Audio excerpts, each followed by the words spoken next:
Sabe, se a gente parar para olhar em volta agora, a roupa que estamos vestindo, o tecido da cadeira, a cortina na janela, é bem provável que tudo isso tenha começado exatamente no mesmo lugar, num tear.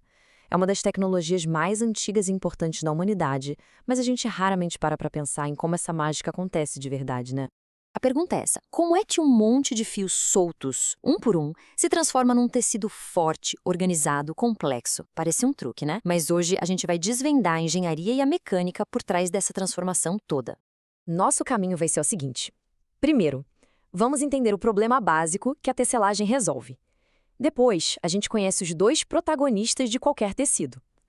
Em seguida, desmontamos a mecânica do tear, passo a passo, exploramos a evolução dele ao longo do tempo e, no final, vamos descobrir uma conexão surpreendente com o nosso mundo digital. Então, tudo começa com um grande desafio. Como pegar um monte de fios que sozinhos são frágeis e transformar isso numa coisa só, forte e flexível. Basicamente, como a gente impõe ordem ao caos. E a resposta para esse desafio é essa máquina aqui, o tear. A função principal dele é justamente organizar a bagunça. De forma simples, ele estica um conjunto de fios, deixando eles bem tensionados, para que um segundo conjunto possa ser trançado por eles, de um jeito bem organizado. Bom, para entender como um tear funciona, a gente precisa primeiro entender os dois elementos básicos de qualquer tecido. Dá para pensar neles como os personagens principais da nossa história de hoje. De um lado, a gente tem a urdidura. Esses são os fios que ficam na vertical, esticados, parados. Eles são a base, a espinha dorsal do tecido. Do outro lado, vem a trama. Esse é o fio ativo, o fio que viaja, passando por cima e por baixo da urdidura, para amarrar tudo e criar o tecido. A dança entre esses dois é a alma da tecelagem. Ok, agora vamos para o coração da coisa. Como que o tear faz isso acontecer? Olha, não importa se o tear é antigo ou super moderno, a base de todos eles é a mesma coreografia.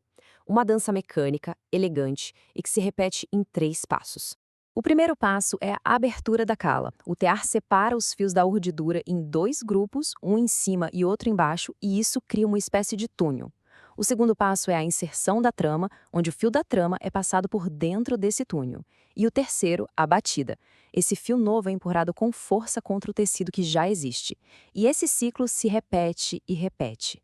Mas quais são as peças que fazem isso tudo funcionar? O nosso primeiro herói mecânico é o liço.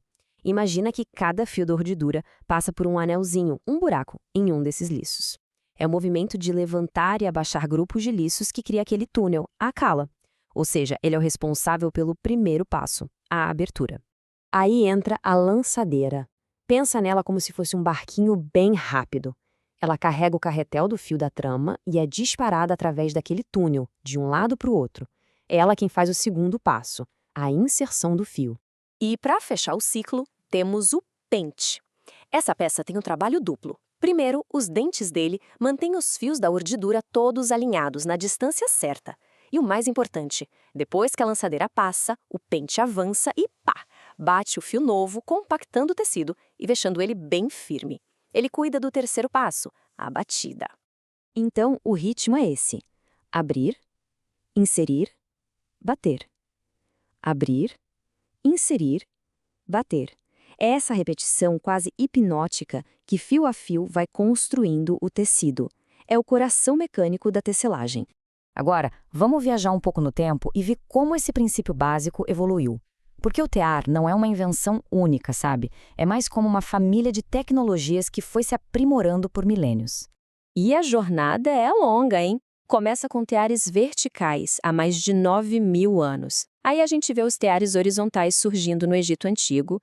Um salto enorme acontece na Idade Média com os pedais, que liberaram as mãos de quem tecia. Depois, a Revolução Industrial chega com tudo, com a lançadeira voadora, que automatizou a inserção do fio. Cada passo foi aumentando a velocidade e a complexidade, até que a gente chega em 1801, um ano que mudou o jogo completamente. E é aqui que a história fica ainda mais interessante. Como é que essa máquina tão antiga, que lida com fios e tecido, pode ser uma ancestral direta de algo que está no coração do nosso mundo digital hoje em dia? A sacada do tear de Jacquard foi essa. Ele automatizou a criação de desenhos super complexos usando cartões perfurados. A lógica era simples e ao mesmo tempo genial. Onde tinha um furo no cartão, um gancho levantava um fio. Onde não tinha furo, o fio ficava no lugar. Era um sistema de controle binário. Era, na prática, um programa. Exatamente. Essa ideia de usar furos para guardar informação e controlar uma máquina é o mesmo princípio por trás dos primeiros computadores.